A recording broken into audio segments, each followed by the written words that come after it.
Bonjour et bienvenue. Alors, aujourd'hui, on se penche sur une affaire assez troublante qui fait pas mal de bruit au Cameroun. Ça concerne une immense star du MMA, Francis Ngannou. Oui, tout à fait. Le point de départ, c'est une vidéo qui circule et qui rapporte son implication présumée dans un accident de moto. Un accident mortel. À Yaoundé, c'était le 21 avril 2025, d'après cette source. Exactement. Et une jeune fille de 17 ans y aurait perdu la vie. Ce qui est frappant, c'est que depuis, silence radio de la part de Ngannou. Aucun communiqué, rien. Et on ne sait pas trop où ça en est au niveau judiciaire, s'il y a quelque chose. Donc on va essayer de décortiquer un peu ce que dit cette vidéo, de voir les faits tels qu'ils sont racontés et les questions que ça soulève, quoi. Mhm. C'est brutal. C'est vrai. Et d'après cette vidéo, les circonstances rapportées, elles sont tragiques forcément. Francis Ngannou conduisait une moto. Il y aurait eu cette collision avec la jeune, Manuela. Il l'aurait lui-même amenée à l'hôpital général de Yaoundé. Ah oui. Oui, mais elle y serait décédée. Et la vidéo insiste beaucoup sur ce silence de Ngannou. Pas un mot publiquement. Alors, sur le plan juridique, le document qu'on analyse parle d'homicide involontaire.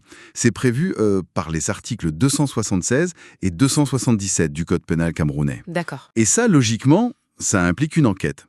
Il faut savoir comment ça s'est passé exactement, la vitesse, et puis des points très précis. Est-ce qu'il avait le permis A? C'est obligatoire pour ce genre de moto apparemment, une grosse cylindrée. Et son état? Alcool, stupéfiant? Exactement. Normalement, dans ces cas-là, on fait des prélèvements tout de suite. C'est la procédure standard, quoi. Et est-ce que la vidéo dit si ça a été fait? Alors, là-dessus, la vidéo reste floue. Elle ne dit pas clairement si ça a eu lieu, mais elle souligne que c'est une étape clé d'une enquête normale. Par contre, elle mentionne que Ngannou aurait pris en charge les frais médicaux Ah, d'accord. et qu'il serait en discussion, en négociation avec la famille de la victime. Et c'est là le point central de l'analyse, ces arrangements privés, même s'ils existent, ça ne remplace pas une enquête officielle. L'accident a eu lieu sur la voie publique, après tout. Oui, c'est logique. Et c'est là qu'on arrive au cœur du sujet soulevé par cette analyse. Cette impression d'un deux poids, deux mesures. Tout à fait. La vidéo compare cette affaire avec d'autres cas qui ont beaucoup fait parler au Cameroun. L'accident de train DCK en 2016, ça avait mené à des condamnations. Oui, je m'en souviens. Ou une autre affaire qui impliquait Samuel Eto'o et qui avait provoqué une grosse réaction publique. La source va même chercher des exemples à l'étranger, genre Ronaldo, Messi. Pour dire que même très célèbre, on n'échappe pas forcément à la justice, quoi. Voilà. Pour d'autres types d'affaires, certes, mais l'idée est là. Et ce traitement, qui semble assez clément pour Ngannou pour l'instant, la vidéo le met en opposition avec le sort de certaines figures de l'opposition politique au Cameroun. Emprisonné pour des motifs non violents selon la source. C'est ça, toujours d'après ce qui est rapporté. Et l'analyse ne s'arrête pas là. Elle suggère des liens possibles entre Francis Ngannou et le pouvoir en place. Elle rappelle qu'il a reçu la médaille de la valeur. Oui. On l'a vu aux côtés de Franck Dia pendant la visite de Kylian Mbappé. En gros, il est présenté comme quelqu'un d'apprécié par le régime, le RDPC. Et donc, l'idée derrière, c'est quoi? Une protection? C'est l'interprétation proposée, oui. Un possible passe-droit grâce à ce rapprochement. Et la vidéo ressort aussi des déclarations que Ngannou avait faites en 2023. Des déclarations qui avaient fait pas mal polémique à l'époque. Ah oui, sur quoi? Il idéalisait un peu le métier de conducteur de mototaxi, les Ben Skinner comme on dit là-bas. Il disait que c'était presque mieux qu'un SMIC en France, plus avantageux. Ah oui, je vois. Et là, l'ironie est terrible, comme le souligne la vidéo. Exactement.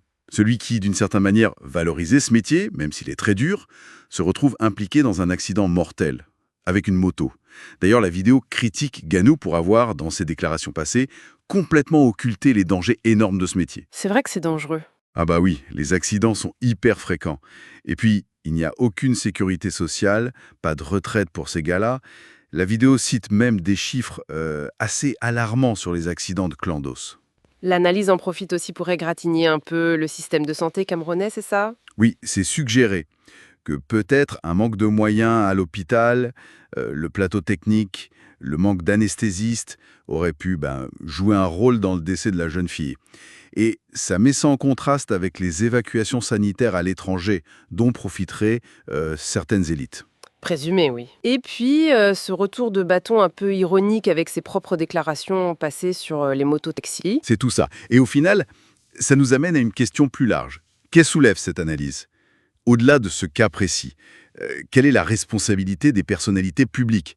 Celles qui ont réussi, qui deviennent des modèles pour beaucoup? Oui. Quelle responsabilité elles ont vis-à-vis de la société d'où elles viennent?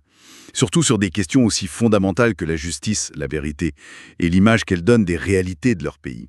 C'est une vraie question, je pense, qui mérite qu'on y réfléchisse.